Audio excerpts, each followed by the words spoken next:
Привет, друзья! Адекватный зритель, здравствуйте! Соцсети опять подогнали нам один ролик.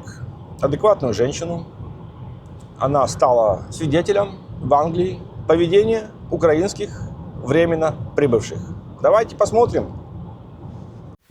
Я вам сейчас быстренько расскажу историю о том, как украинки умудряются сами себя опозорить и создать проблему самим себе на ровном месте.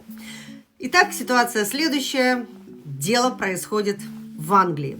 Так получилось, что мне нужно было попасть в больницу, и я вчера сидела в очереди, терпеливо ждала, когда же ко мне выйдет моя врач и попросит меня зайти. Параллельно рядом со мной сидела женщина из Украины. Приблизительно моих лет, может быть, чуть-чуть там младше, лет на 5, плюс-минус. В общем, она сидела, я прекрасно поняла, что она украинка, потому что пару раз во время нашего ожидания долгого она разговаривала с кем-то по телефону, разговаривала на суржике, то есть с украинским у нее, скажем честно, было тоже не очень. И вот к ней выходит врач. Врач, к слову, женщина. Приятнейшая, миловидная дама, которая на чистом английском начинает диалог с этой украинкой. Начинает диалог на английском языке, украинка ей пытается худо-бедно как-то очень коряво отвечать, и видно всем, по-моему, было заметно, что украинка вообще не очень хорошо понимает, что же ей говорит эта врач. И тут врач мгновенно как-то сообразила, что явно женщина это не англичанка, пациент это не англичанка, да, и предложила перейти на русский язык. При этом она сказала следующее. Она говорит, если вам удобно, то есть очень в корректной форме, да, предложила, если вам удобно, давайте я все это объясню на русском языке, мне кажется, что мы с вами друг друга поймем. Сказала наивная врач, на что украинка ей отвечает. На українському язикі, дівчатки, на українському. Вона каже, з вами я буду розмовляти виключно англійською мовою. Я так подозреваю, что женщина-врач сообразила, кто уже перед ней стоит, и сказала, окей, мне не проблема, она это сказала еще на русском, она сказала, для меня это не проблема, потому что я живу 30 лет, говорит, в Англии и свободно владею английским языком, но русский я тоже не забыла. Поэтому, если вам, говорит, удобнее, давайте снова. Но, говорит, лично я хотела просто вам облегчить, скажем, участь и понимание проблемы. Нет, украинка оказалась принципиальной, и что было дальше, я не знаю, как они договорились, я тоже не знаю, потому что мне нужно было уходить, идти к своему врачу.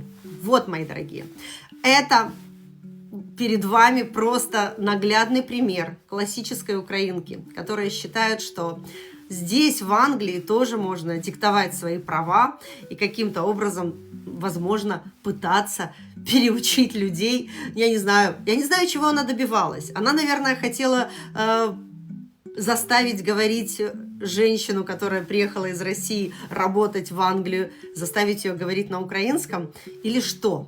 Вот мне просто даже интересно. Я сейчас обращаюсь по большей части, наверное, вот к таким вот украинкам, которые меня смотрят и которые тоже проявляют свою принципиальность там, где она совершенно неуместна. Вот, друзья, и это не единственный пример, таких случаев очень много.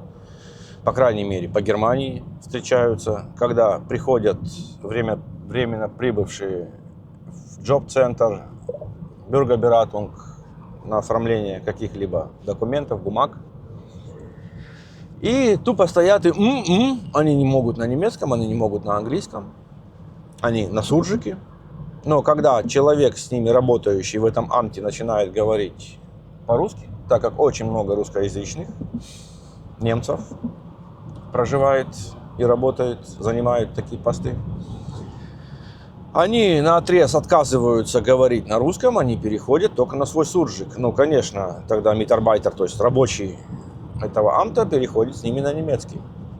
И они ни к чему не приходят, к общему позитивному результату какому-нибудь. Очень-очень много таких случаев. Напишите, вы встречали что-нибудь подобное? или расскажите. Здесь вот выскочит QR-код на телеграм-канал. В описании ролика вы также найдете линк на телеграм. Пишите туда свои истории, скидывайте ролики. Если у вас будет желание, мы можем даже как-то созвониться и сделать небольшое интервью. Вы можете рассказать. Могу также личико заблюрить, это не проблема. Рассказать о своей истории. Ну и также не забываем подписываться на YouTube-канал, лайки, комментарии. Любое движение продвигает ролик. Чем больше набирает ролик, тем больше просмотров. Увидит больше народу. Все ролики делаются на английском, немецком, польском и той страны, откуда он пришел. Так как хочется, чтобы люди этой страны увидели отношение к ним. Добра, удачи!